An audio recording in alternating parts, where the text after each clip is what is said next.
विद्यार्थियों, उत्तर प्रदेश माध्यमिक शिक्षा परिषद प्रयागराज के कक्षा 10 के संस्कृत विषय के पाठ्यक्रम के अंतर्गत पद्य खंड में आइए पढ़ते हैं लक्ष्यवेध परीक्षा। ध्यान दीजिएगा, यह आपकी पुस्तक का पद्य खंड का पहला पाठ है और शीर्षक पर विचार कीजिएगा। लक्ष्यवेध, लक्ष्य को प्राप्त करना और उसके लिए परीक्षा। तो ध्यान दीजिएगा, लक्ष्य को प्राप्त करने के लिए महाभारत की एक परीक्षा अति प्रसिद्ध है, जिसमें कौरवों पांडवों सहित सभी विद्यार्थियों का द्रोणाचार्य ने परीक्षण किया था और सर्वश्रेष्ठ धनुर्धारी के रूप में अर्जुन का चयन किया गया था। अर्जुन की सबसे बड़ी विशेषता ये थी कि उन्हें अपने लक्ष्य के अतिरिक्त कुछ भी नहीं दिखता था। बाकी लोग भ्रमित थे, उन्हें अपने लक्ष्य के अतिरिक्त और भी चीज़ें दिखाई पड़ रही थी। पूरी कहानी आपके समझ में आएगी आपको जब पाठ हम पढ़ाएंगे। हम क्या पढ़ाएंगे, हम आप मिलके पढ़ेंगे। तो जिस प्रकार से केवल लक्ष्य को ध्यान में रखकर प्रयास करने वाले अर्जुन को उनके लक्ष्य की प्राप्ति हुई थी, ठीक उसी प्रकार से जो विद्यार्थी अपने प्रत्येक पल को अपनी लक्ष्य की प्राप्ति के लिए प्रयोग करेगा, उपयोग में लाएगा, उसे उसके निर्धारित लक्ष्य की प्राप्ति ज़रूर होगी। और जितने अन्य विद्यार्थी लक्ष्य के साथ साथ भटके हुए इधर उधर समय बर्बाद करेंगे, वह दुर्योधन और युधिष्ठिर जैसे अपमानित जरूर होंगे। आप कहेंगे ये लोग अपमानित कैसे हुए थे, तो आप इस पाठ को जब पढ़ेंगे तो आपके समझ में आ जाएगा। पाठ का सामान्य परिचय देख लीजिए। लक्ष्यवेध परीक्षा के निम्न श्लोक महाभारत के आदि पर्व के 123वें अध्याय से लिए गए हैं। इनमें आचार्य द्रोण के द्वारा कौरव पांडवों तथा अन्य राजकुमारों के लक्ष्यवेध की परीक्षा का वर्णन है। उन्होंने कारीगरों से एक गीध बनवाया तथा उसे एक वृक्ष के ऊपर रखवा दिया। सबसे पहले उन्होंने युधिष्ठिर को बुलाया और पूछा कि तुम क्या देखते हो। युधिष्ठिर ने कहा कि मैं गीध को, वृक्ष को तथा आप एवं सभी भाइयों को देखता हूँ। इस पर द्रोणाचार्य ने अप्रसन्न होकर अन्य राजकुमारों से भी यही पूछा, परंतु सभी ने एक ही सा उत्तर दिया। अंत में बाण साधते हुए अर्जुन ने बताया कि उसे केवल गीध का सिर दिखाई दे रहा है। इस पर प्रसन्न होकर द्रोणाचार्य ने अर्जुन को बाण छोड़ने का आदेश दिया तथा अर्जुन ने गीध का सिर काट गिराया। इस पाठ से शिक्षा मिलती है कि छात्र छात्राओं को सदा एकाग्रचित्त होकर कार्य करना चाहिए। ध्यान दीजिएगा विद्यार्थियों, यहाँ इतने अंश को मैंने पढ़ा है, इसका क्या उद्देश्य है? मेरा उद्देश्य केवल इतना है, एक एक अंक के जो बहुविकल्पीय प्रश्न OMR शीट पर हल करने होते हैं, उनमें यह प्रश्न बन सकता है लक्ष्यवेध परीक्षा महाभारत के किस पर्व से लिया गया है, तो उत्तर होगा आदि पर्व। और यदि पूछा जाए आदि पर्व के किस अध्याय से लिया गया है, तो उत्तर होगा 123वें अध्याय से। इसलिए मैंने इसे यहाँ पर पढ़ा है। लेकिन एक बहुत बड़ी बात बिल्कुल नहीं लिखी गई, जो ये सोच के छोड़ दिया गया है कि सभी लोग जानते होंगे, लेकिन हमारे विद्यार्थी नहीं जानते हैं तो उसे लिखना चाहिए। महाभारतम इस महाकाव्य के रचयिता वेद व्यास हैं, इसका यहाँ उल्लेख नहीं किया गया है। यानी कि परीक्षा में प्रश्न आवे महाभारत महाकाव्य किसकी रचना है, तो आपको उत्तर देना होगा वेद व्यास। अब आइए पाठ पढ़ा जाए, हमारे साथ उच्चारण कीजिएगा। एक चीज़ और यहाँ आपको बता दें कि महाभारत में कुल 1,00,000 श्लोक हैं। आपके पुस्तक में जहाँ तक मैं समझता हूँ शायद 22-23 श्लोक होंगे, देख लेता हूँ, रटा हुआ तो है नहीं। 21 श्लोक हैं जो शुभ शुभ हैं। अब ध्यान दीजिएगा, ये सभी श्लोक किसी न किसी छंद में लिखे गए होंगे। जैसे कोई दोहा होता है, कोई चौपाई होता है, हिंदी के अनेक छंद होते हैं, ऐसे ही संस्कृत के भी छंद होते हैं। तो आपको बता दें कि ये सभी 21 श्लोक यानी कि पद्य अनुष्टुप छंद में लिखे गए हैं। ये वही छंद है जो वाल्मीकि जी के मुख से पहली बार निकला था, वहाँ भी अनुष्टुप से ही शुरुआत हुई थी।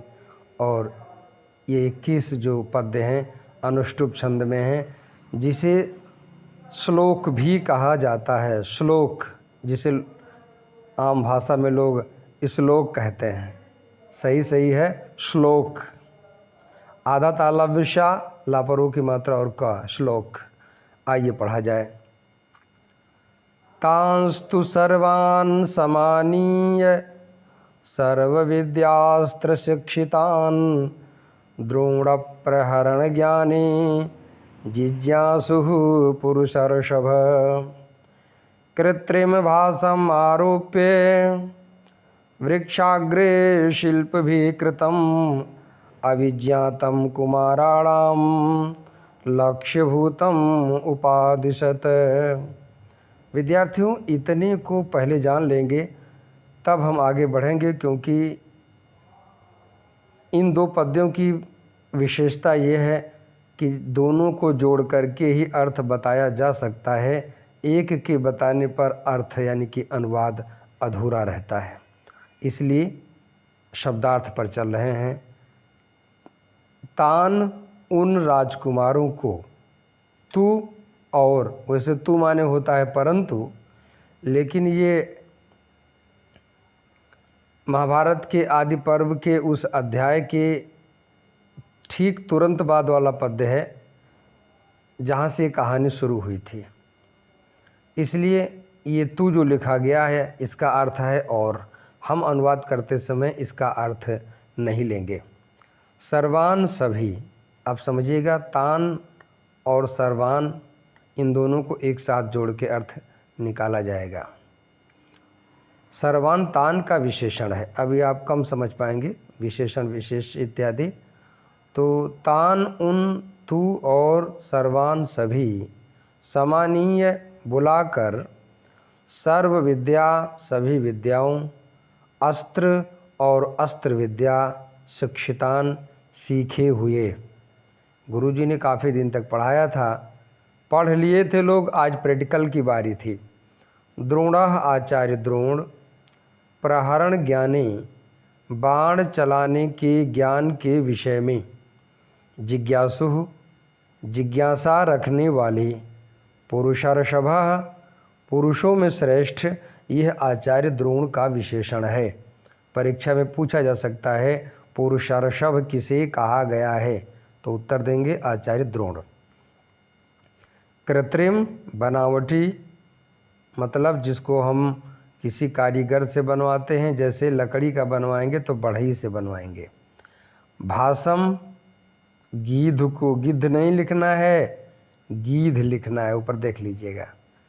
आरोप्य रखवाकर, वृक्षाग्रे वृक्ष के ऊपर, शिल्प भी शिल्पकारों द्वारा, कृतम बनाए गए, अभिज्ञातम अज्ञात अर्थात बिना जानकारी के, कुमाराणाम राजकुमारों से, यानी कि राजकुमारों को, विद्यार्थियों को नहीं पता है कि बैठा हुआ गिद्ध असली है या नकली।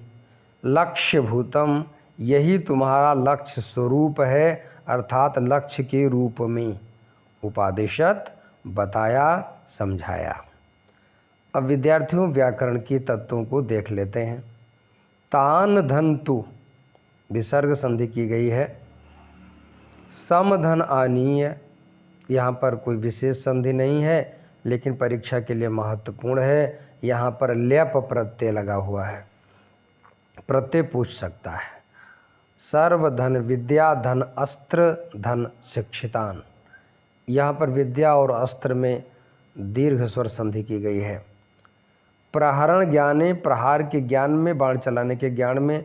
आप समझ लीजिएगा कुल मिलाकर के ये कह सकते हैं कि ये संधित पद है। समास इसमें है, समास नहीं पूछा जाएगा तो तत्पुरुष समास का पद बनता है।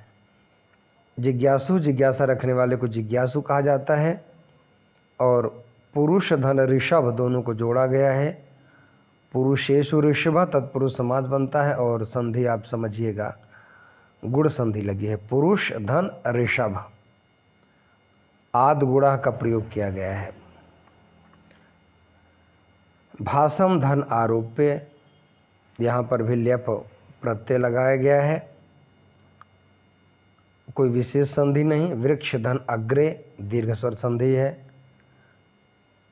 अविज्ञातम नाविज्ञातम नई तत्पुरुष समास है। समास हमने कहा है कि आपसे ज़्यादा नहीं पूछा जाएगा, केवल आप शब्दार्थ को देखिएगा और संधि को देखिएगा। लक्ष्य भूतम धन उपादेशत, लक्ष्य स्वरूप बताया, कोई विशेष संधि नहीं है। विद्यार्थियों आइए इसका प्रसंग समझते हैं। प्रस्तुत पद्यांश में अपने विद्यार्थियों को सभी विद्या और अस्त्र विद्या सिखाने के बाद आचार्य द्रोण द्वारा उनकी परीक्षा लिए जाने की प्रारंभिक तैयारियों का उल्लेख किया गया है। हिंदी अनुवाद देखिए।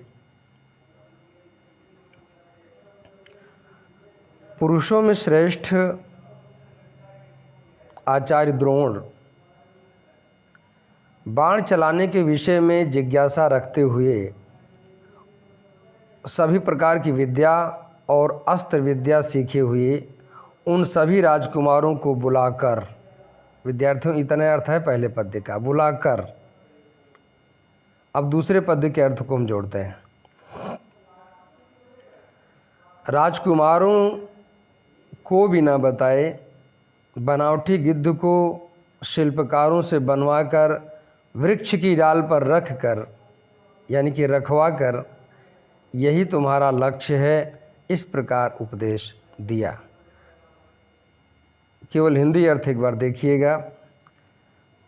पुरुषों में श्रेष्ठ आचार्य द्रोण बाण चलाने के विषय में जिज्ञासा रखते हुए बिना विद्यार्थियों को बताए बनावटी गिद्ध को शिल्पकारों से बनवा कर वृक्ष की ऊपरी डाल पर रखवा कर उन सभी राजकुमारों को उन सभी विद्या सीखे हुए, उन सभी समस्त विद्या सीखे हुए राजकुमारों को बुलाकर उस गिद्ध को लक्ष्य स्वरूप बताया।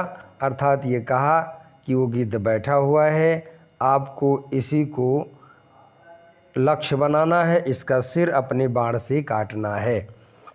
एक बार फिर अनुवाद समझिएगा, थोड़ा गंभीर है, शब्दों की कमी है और भाव ज़्यादा रखने हैं। शब्द कम हैं, भाव यानी कि विचार अधिक देने हैं। इसलिए मनुष्यों में श्रेष्ठ आचार्य द्रोण बाण चलाने के विषय में जिज्ञासा रखते हुए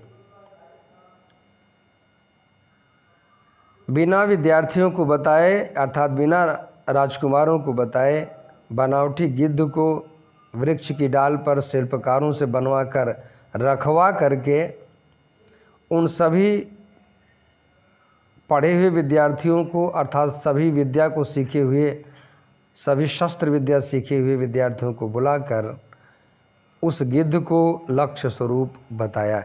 इसको कई बार आप देखिएगा, आपके समझ में आ जाएगा। आज हम यहीं तक बता रहे हैं क्योंकि गंभीर विषय है, आप इसको समझिएगा।